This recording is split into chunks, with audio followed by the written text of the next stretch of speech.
At 6:40 on a rainy Saturday morning, my phone rang. It was my ex-girlfriend's mother, the What last about person me? I expected to hear from after 4 years. Her voice trembled.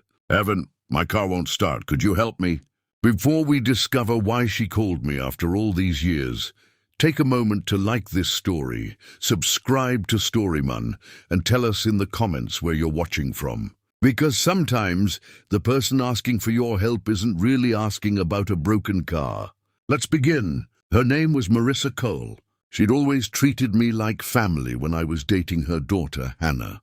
But after Hannah and I broke up, I disappeared from their lives. I never asked questions. I never went back. Until that morning, I found Marissa standing beside her old silver Buick, holding an umbrella over her head.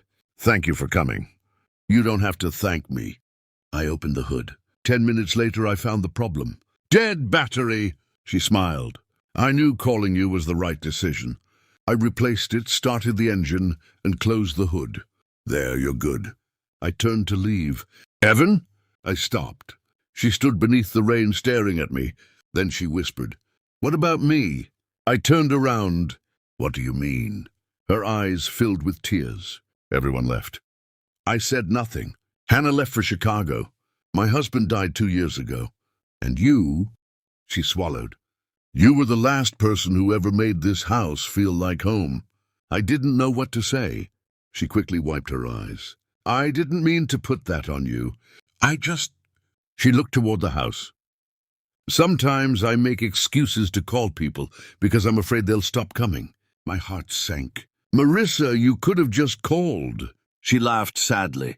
"I didn't want you to think I was lonely. You are lonely." She looked at me. Yes, that honesty broke through everything. I sat beside her on the porch. For the next hour, she told me about the little things she'd stopped sharing with anyone. The empty dinners, her husband's old chair, Hannah's missed calls, and birthdays that felt too quiet. I realized something. She hadn't called me because her car was broken. She'd called because she missed being someone's family. Before I left, she handed me a small envelope. Inside was an old photograph of Hannah, Marissa, and me at a summer barbecue.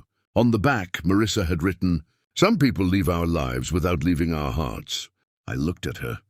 "You're still family to me," she cried, not because I had fixed her car, because someone had finally reminded her she hadn't been forgotten. A year later, Hannah came home for Christmas. That evening, the three of us sat around Marissa's table laughing about old memories. Nothing returned to the way it was. It became something new, something gentler, something real. Sometimes we think people need us to fix their problems, but sometimes they only need to know they're still remembered. And maybe that's what family really means. Not sharing the same blood, but refusing to let someone feel forgotten. If this story touched your heart, tell us. Have you ever stayed in someone's life simply because you knew they needed someone? Thank you for being part of StoryMun. And remember, you never know how much your presence means to someone until the day they finally whisper, "What about me?" Until our next story, be the person who stays.